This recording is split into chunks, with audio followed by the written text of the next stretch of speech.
प्रधानमंत्री नरेंद्र मोदी ने राजस्थान के भीलवाड़ा में भगवान देव नारायण के अवतरण की 1111वीं जयंती पर आयोजित कार्यक्रम को संबोधित किया। मुख्यमंत्री हेमंत सोरेन ने रांची में first nephro critical care conference का किया उद्घाटन। कहा, राज्य में स्वास्थ्य सुविधाओं को मजबूत करना प्राथमिकता।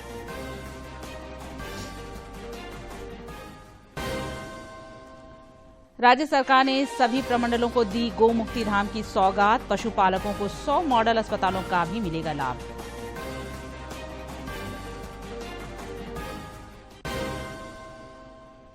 आचार्य प्रसन्न सागर महाराज ने पारसनाथ पर्वत पर किया महापारण। ढोल नगाड़ों के साथ हुआ स्वागत। केंद्रीय मंत्री पुरुषोत्तम रूपाला भी हुए शामिल।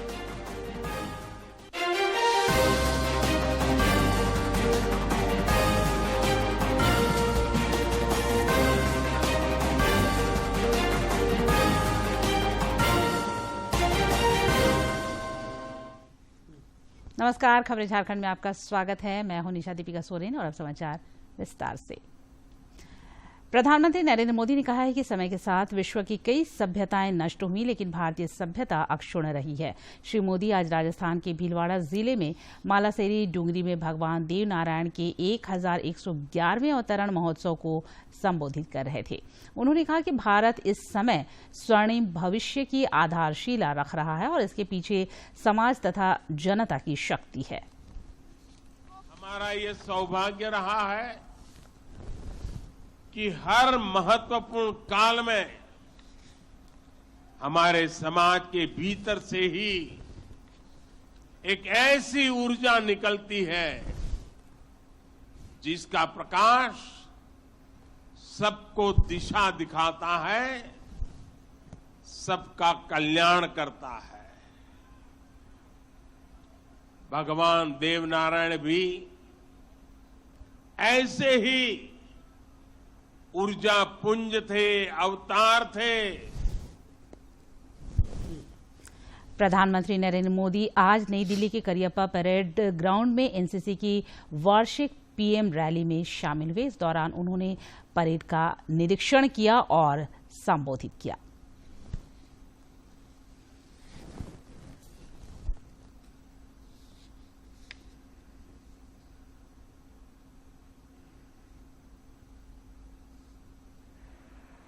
एनसीसी भी अपनी 75वीं वर्षगांठ मना रहा है।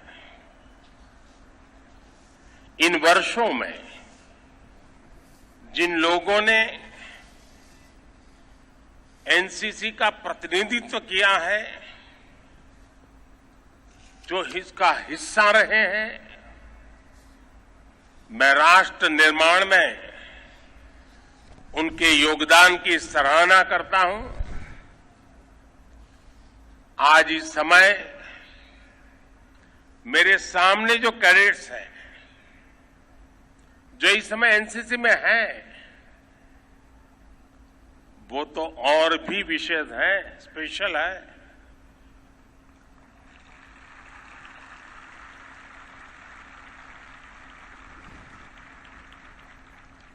आज जिस प्रकार से कार्यक्रम की रचना हुई है, सिर्फ समय नहीं बदला है, स्वरूप भी बदला है। पहले की तुलना में दर्शक भी बहुत बड़ी मात्रा में है और कार्यक्रम की रचना भी विविधताओं से भरी हुई, लेकिन एक भारत श्रेष्ठ भारत के मूल मंत्र को गुंजता हुआ हिंदुस्तान के कोने कोने में ले जाने वाला ये समारोह हमेशा हमेशा याद रहेगा। मुख्यमंत्री हेमंत सोरेन ने रांची में आज first nephro critical care conference का शुभारंभ किया। इस मौके पर उन्होंने कहा कि राज्य में स्वास्थ्य सुविधाओं को मजबूत करना सरकार की प्राथमिकता है। उन्होंने कहा कि राज्य में जल्द एयर एम्बुलेंस की सुविधा बहाल की जाएगी, जो आम लोगों के लिए सरकारी दर पर उपलब्ध होगी। झारखंड से एक एयर एम्बुलेंस की व्यवस्था हम शुरू करने जा रहे हैं, जहां इस राज्य के किसी भी नागरिक को, चाहे डॉक्टर हो, गरीब हो, व्यापारी हो, कोई भी आदमी, देश के किसी कोने में भी उसको अगर कोई इलाज के लिए जाना होता है तो आज के दिन में बहुत पैसों का बहुत ज्यादा उसमें खर्च आता है। ये बिल्कुल सरकारी दर पर उस एयर एम्बुलेंस से उसको लिफ्ट करा करके भेजने की सुविधा उपलब्ध कराने की हमने। जामताड़ा जिले के सालुका में विधानसभा अध्यक्ष रविन्द्रनाथ महतो ने कोल्ड स्टोरेज निर्माण कार्य का शिलान्यास किया। इस मौके पर उन्होंने कहा कि कोल्ड स्टोरेज का निर्माण होने से क्षेत्र के किसानों को लाभ मिलेगा।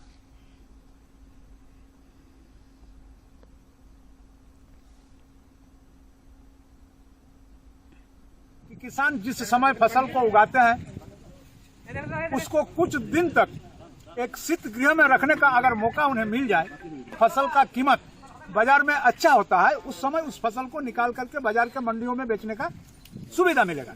इससे होगा यह कि किसान का जो भी ऊर्जा खेती में लगता है उसका 16 आना मूल्य किसान को प्राप्त होगा।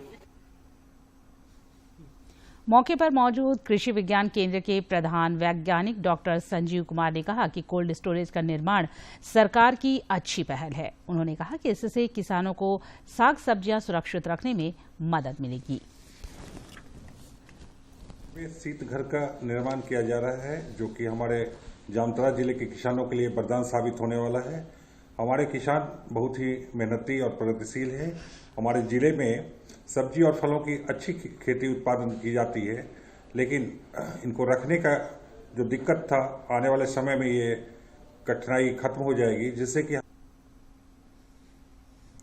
रामगढ़ विधानसभा सीट के लिए होने वाले उपचुनाव को लेकर राजनीतिक सरगर्मी शुरू हो गई है।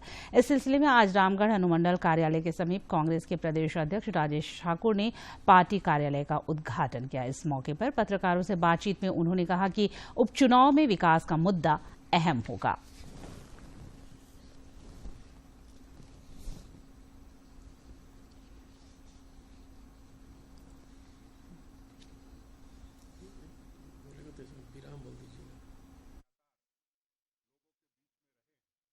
और जिस तरह से हम लोगों ने कोरोना पर काबू पाने का काम किया है, जिस तरह से किसानों का कर्जा माफ किया है, जिस तरह से 1932 को एक निर्णायक स्थिति में लाके खड़ा किया है, जिस तरह से हमने सरना धर्म कोड देने का काम किया है, जिस तरह से हमने 27% आरक्षण की बात कही है और किया है विधानसभा से पारित, हम नहीं समझते हैं कि इतनी तेज गति से कोई काम करता है।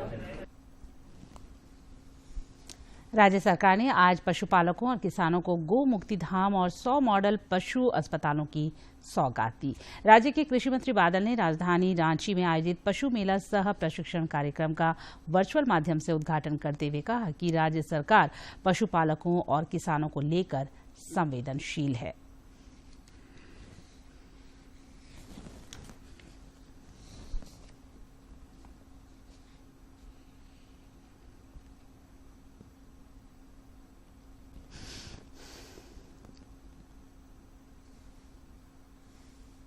देखिए, ये जो सरकार कई तरह की योजनाएं चलाते हैं, कई किसान को समय पर उसको जानकारी नहीं रहने के कारण उसका भरपूर उपयोग वो नहीं ले पाते।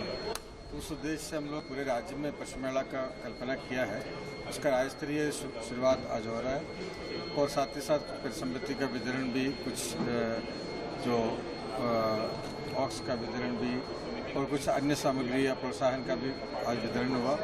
और माननीय मंत्री महोदय के कर कमलों से पलामू में गौ मुक्ति धाम का भी शिलान्यास ऑनलाइन किया गया है। मुख्यमंत्री हेमंत सोरेन ने कल बूढ़ा पहाड़ का दौरा किया। लंबे अरसे बाद सरकारी कुनबा के इस दुर्गम इलाके में पहुंचने से स्थानीय लोगों में खासा उत्साह देखा गया। हमारे समाचार संपादक ने ऐसे ही कुछ लोगों से बातचीत की। अक्टूबर 2022 के पहले तक ये इलाका नक्सलियों के कब्जे में था, लेकिन अब प्रशासन और पुलिस के कब्जे में है। ये जो लोग आप देख रहे हैं इस तरह के, इनके सामने पहली बार कोई मुख्यमंत्री पहुंचे हैं। लोगों से बात करते हैं कि लोगों को क्या कुछ सुनने का इंतजार है और ये कितना सफर तय कर पहली बार इस जगह पे पहुंचे हैं। कहाँ से आ रहे हैं? सनबरसा से। कितना देर लगा है आने में? 3 घंटा। पहले आए थे कभी? नहीं। क्या अभी हम लोग का आने में 3 घंटा लग गया। 3 घंटा लग गया। आए हैं सनबरसा से। हाँ। हम यहाँ कभी नहीं पहुँचे हैं। यहाँ नहीं पहुंचे। बढ़िया है जी सर। तो क्या पहले डर वर लगता था यहाँ पे? हाँ सर, पहले तो डर लग ही रहा था हाँ, यहाँ आने में, हाँ, लेकिन अभी कोई डर नहीं है यहाँ आने में। हाँ, अच्छी तरह से आ गए आ गया। जी। तो देखिए, प्रशासन और पुलिस जब किसी इलाके में पहुंचती है तो विकास की किरण तो बहती ही है, साथ ही साथ एक उम्मीद भी, और जो एक डर का माहौल होता है वो माहौल भी खत्म होता है। अब कोई डर है यहाँ पे? जी सर, नहीं डर हाँ, अब कुछ डर नहीं है। हाँ। तो अब सुविधा लगता है कि सरकार की सुविधा मिलेगी आप लोग को? अब तो मिलेगी सर, पूरा मिलेगी। सीआरपीएफ कैंप लगने से हम लोग को सारा सुविधा जो आ रहा है वो बहुत अच्छा है, और जितने डर भय था वो सब मुक्त हो गया। तो देखिए, डर भय से लोग मुक्त हो गए हैं, और देखिए कॉन्फिडेंस भी चेहरे में होता है, वो दिखता है जब पुलिस और प्रशासन की टीम पहुंचती है। तो अब लगता है कि यहाँ पे विकास इस इलाके में हो पाएगा, इतना खूबसूरत इलाका है। हो पाएगा सर। ये विकास होगा यहाँ, पहले के जगह से अब बहुत अच्छा बन गया, ये बहुत अच्छा बन गया। तो देखिए, सीआरपीएफ और झारखंड पुलिस जब यहाँ पहुंची है तो लोगों की उम्मीद जगी है। देखिए, महिलाएं यहाँ पर कई किलोमीटर का सफर तय करके यहाँ पे महिलाएं पहुंची हैं, और इनके चेहरे पर और इनके आव भाव से अब ये झलकने लगा है कि इनमें जो कहीं डर होता था, जो नक्सलियों का डर होता था, वो डर खत्म हुआ है। अब यहाँ पे डर लगता है नहीं ना? नहीं। बूढ़ा पहाड़, जो कि हम कह सकते हैं कि प्रकृति की गोद में बसा हुआ इलाका है, यहाँ पर भी अब विकास की किरण पहुंचेगी। हम कह सकते हैं कि कुदरत ने झारखंड को सब कुछ दिया है, लेकिन कुछ वैसे इलाके हैं जहाँ पर नक्सलियों का कब्जा हुआ करता था, उसे अब खत्म करने की कोशिश हो रही है, और उसके बाद यहाँ पर इस तरह से विकास की किरण पहुंचाने की कवायद भी शुरू कर दी गई है। जिस बूढ़ा पहाड़ पर कभी नक्सलियों का कब्जा था, आज वहां पुलिस और सुरक्षा बलों का वर्चस्व है। इस क्षेत्र को कैसे नक्सल मुक्त कराया गया, इस सिलसिले में हमारे समाचार संपादक ने सीआरपीएफ के आईजी अमित कुमार से बातचीत की। से मुक्त कराया गया है, और अक्टूबर 2022 के बाद अब यहाँ पर नक्सली गतिविधियां ऑलमोस्ट खत्म हो गई है। हमारे साथ सीआरपीएफ के आईजी अमित कुमार जी हैं। सर, किस तरीके से आप लोगों ने ऑपरेशन यहाँ पर चलाया, और ये इलाका जो कभी नक्सलियों का गढ़ होता था, आम आदमी के लिए तो आना पहुँचना बहुत मुश्किल था, फिर आप लोगों ने कैसे इस पर कब्जा किया? बूढ़ा पहाड़ लगभग 40 साल से नक्सलियों के कब्जे में रहा है, तो इनके आसपास का जो लगभग 20 किलोमीटर का रेडियस का इलाका है वो नक्सलियों के प्रभाव में है। उनका वर्चस्व था इस इलाके में। कई वर्षों से सीआरपीएफ और दूसरे सुरक्षा फोर्स जो हैं वो धीरे धीरे वो अंदर की तरफ बढ़ रहे थे, तो लगभग यहाँ से 12-13 किलोमीटर दूर तक तो हम लोग आ गए थे। उसके बाद प्रवेश नहीं हुआ था। हम लोगों ने एक ऑपरेशन लॉन्च किया था, ऑपरेशन ऑक्टोपस उसे बोलते हैं। उसका फर्स्ट फेज अगस्त में चालू हुआ था, और अगस्त में लगभग हम लोग यहाँ तक आ गए थे सफलतापूर्वक। जो नक्सली थे उनको हमने पीछे ढकेल दिया था, लेकिन उस समय मौसम इतना एडवर्स हो गया था, बरसात का मौसम था, कि हम पूरी तरह ऊपर नहीं आ पाए और उस समय वापस जाना पड़ा था। और फिर सितंबर में फर्स्ट वीक में हम लोगों ने चारों तरफ से, गढ़वा जिले से भी और लातेहार की तरफ से भी, चारों तरफ से नक्सलियों के जो नोन हाइडआउट्स थे उनके अगेंस्ट अटैक शुरू किया था। और सितंबर में 6 सितंबर को हम लोग इस जगह पे आ गए, और उसके बाद से हमने इस जगह को छोड़ा नहीं है। और इसके साथ साथ हमने यहाँ कैंप बनाने के साथ साथ इनके फुटिल में 3 और कैंप बनाए हैं। एक पुंदाग में आपने देखा होगा, नीचे ज्वाइंट टास्क फोर्स है, वहाँ सीआरपीएफ झारखंड से है, सीआरपीएफ ही जो छत्तीसगढ़ से है, उसके अलावा झारखंड जगुआर के फोर्सेस हैं, तो वो एक कंबाइंड डिप्लॉयमेंट है हमारा। उसके अलावा लातेहार जिले में हम लोगों ने तीसिया में और नवाटोली में 2 और कैंप साथ बनाए। तो एक चतरा और पलामू के सीमावर्ती क्षेत्र में आज प्रतिबंधित नक्सली संगठन भाकपा माओवादी और सुरक्षा बलों के बीच भीषण मुठभेड़ हुई। इस मुठभेड़ में कुख्यात माओवादी राजेश को सुरक्षा बलों ने मार गिराया। सुरक्षा बलों को भारी पड़ता देख अन्य नक्सली जंगल का लाभ उठाकर भागने में सफल रहे। जिले के पुलिस अधीक्षक राकेश रंजन ने बताया कि मुठभेड़ के बाद इलाके में सर्च अभियान चलाया जा रहा है।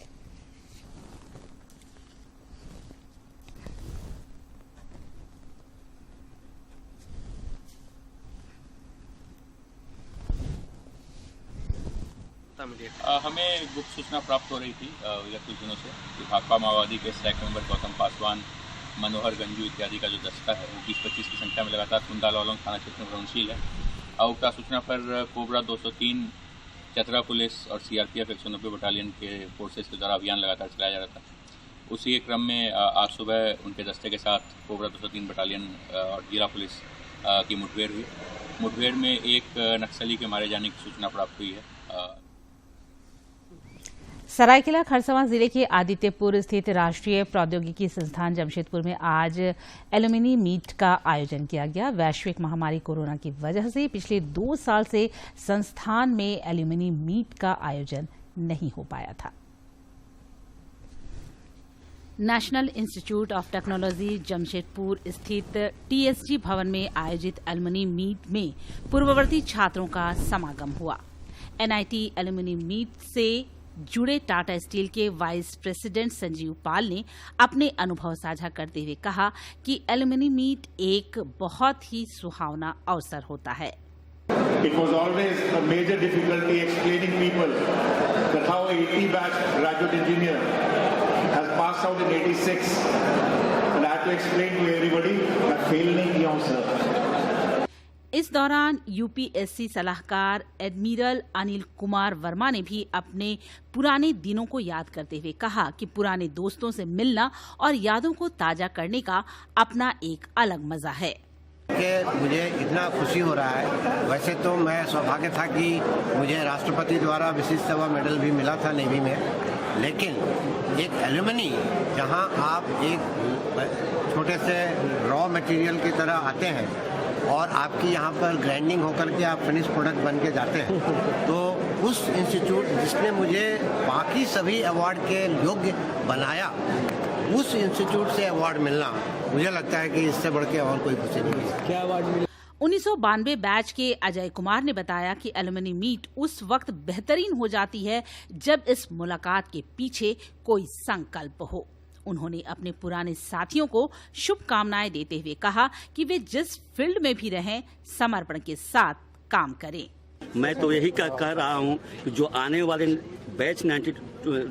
बैच हैं और जो पूर्व के बैच है, जहां भी पोस्टेड है और डेडिकेटेड काम कीजिए और ऐसा काम कीजिए कि उस फील्ड में आपका नाम हो जाए। 1992 बैच के ही छात्र और वर्तमान में दूरदर्शन रांची में इंजीनियर पद पर पदस्थापित संजय तिर्की ने भी अपनी पुरानी यादों को ताजा करते हुए कहा कि विभाग के अध्यापकों ने उन्हें पढ़ाई के लिए निरंतर प्रोत्साहित किया। और मैंने 1992 ईस्वी में यहाँ से अपना एडमिशन लिया और 1996 ईस्वी में हमने यहाँ से डिग्री लेकर के जब हम यहाँ से गए तो हमें लगता था कब आएंगे वापस, लेकिन हम अपने सभी दोस्तों से हम 27 साल बाद यहाँ मिल पाए हैं। और यहाँ पर सिर्फ हमारा ही बैच नहीं, पर 1960 ईस्वी में जो पहला बैच यहाँ पर आया था, उस समय के जो स्टूडेंट्स थे अभी बुजुर्ग हो चुके हैं, पर वे भी बहुत ही दमखम और जोश के साथ आए हैं। एल्यूमिनी मीट के दौरान केंद्रीय ऊर्जा मंत्रालय के पूर्व सचिव राम विनय शाही, अमेरिका से हॉटफोर्ड विश्वविद्यालय के प्रोफेसर चितरंजन सहाय, एडमिरल अनिल कुमार वर्मा और आईआईटी कानपुर के प्रोफेसर दीपक मजुमदार को पूर्ववर्ती छात्र के रूप में सम्मानित भी किया गया। भारतीय प्रबंधन संस्थान आईआईएम रांची ने अपना प्रमुख कार्यक्रम ह्यूमन कनेक्ट लॉन्च किया है। आईआईएम के program coordinator professor Tanushree Dutta और प्रोफेसर गौरव मनोहर ने एक प्रेस कॉन्फ्रेंस आयोजित कर बताया कि इस कार्यक्रम का उद्देश्य मानसिक और भावनात्मक विकास को बढ़ावा देना है। Then we have 8:30 बजे रात को शेड्यूल है क्या? हाँ, तो शेड्यूल हम आपसे शेयर करेंगे। तो कल रात को 8:30 बजे है पहला सर्कल, कम्युनिटी सर्कल, जो आईएम के बच्चे करेंगे।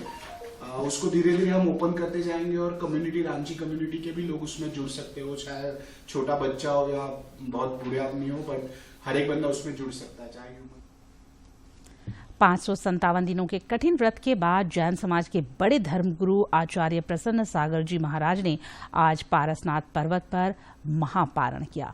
आचार्य जैसे ही मंदिर की गुफा से बाहर निकले, हजारों लोगों ने पुष्प वर्षा और ढोल नगाड़ों के साथ उनका स्वागत किया।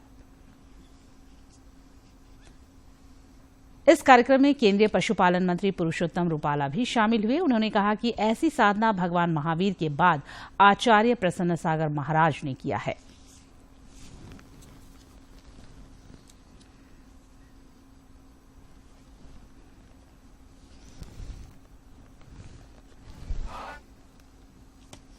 कोडरमा जिले में उपायुक्त आदित्य रंजन की अध्यक्षता में सड़क सुरक्षा समिति की बैठक आयोजित की गई।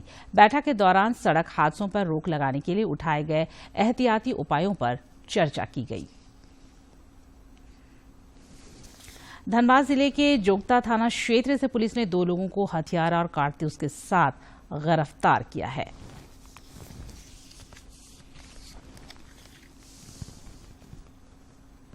व्यक्ति अरेस्ट हुए, जिसमें एक का नाम निशान सिंह उर्फ हीरा सिंह, दूसरे का नाम चंदन महतो उर्फ कमल महतो, जिसके सर्च के दौरान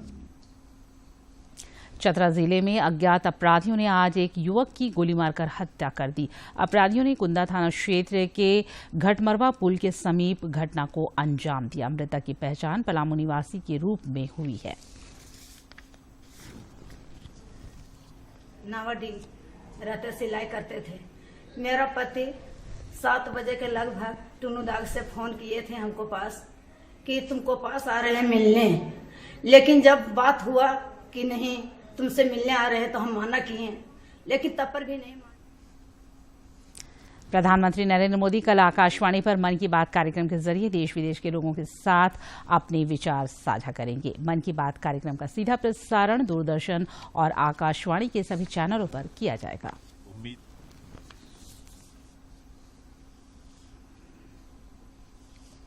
और अब कुछ खबर राज्य के विभिन्न जिलों से।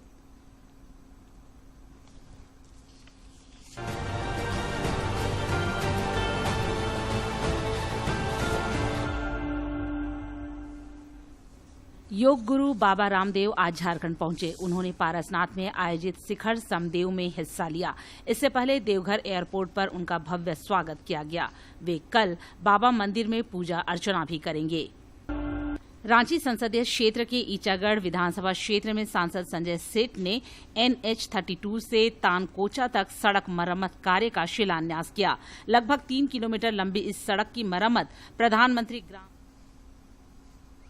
राज्य के अधिकांश जिलों में न्यूनतम और अधिकतम तापमान सामान्य से अधिक चल रहा है। पिछले 24 घंटे के दौरान जमशेदपुर में अधिकतम तापमान 32.8 डिग्री सेल्सियस रिकॉर्ड किया गया। वहीं खूंटी में न्यूनतम तापमान 13.7 डिग्री सेल्सियस दर्ज किया गया।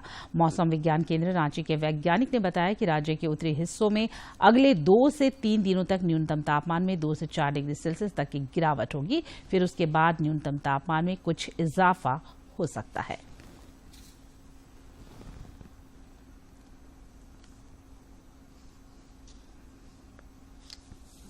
और अब एक नजर डालते हैं प्रमुख शहरों के आज के तापमान पर।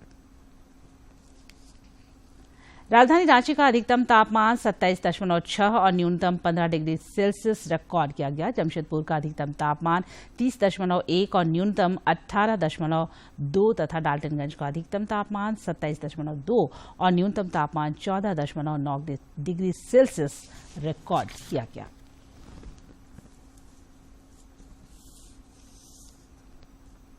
और अंत में मुख्य समाचार एक बार फिर। प्रधानमंत्री नरेंद्र मोदी ने राजस्थान के भीलवाड़ा में भगवान देवनारायण के अवतरण की 1111वीं जयंती पर आयोजित कार्यक्रम को संबोधित किया। मुख्यमंत्री हेमंत सोरेन ने रांची में first nephro critical care conference का किया उद्घाटन। कहा, राज्य में स्वास्थ्य सुविधाओं को मजबूत करना प्राथमिकता।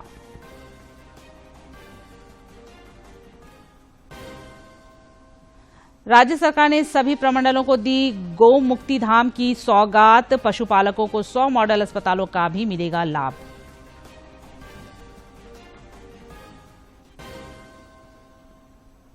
आचार्य प्रसन्न सागर महाराज ने पारसनाथ पर्वत पर किया महापारण। ढोल नगाड़ों के साथ हुआ स्वागत। केंद्रीय मंत्री पुरुषोत्तम रूपाला भी हुए शामिल।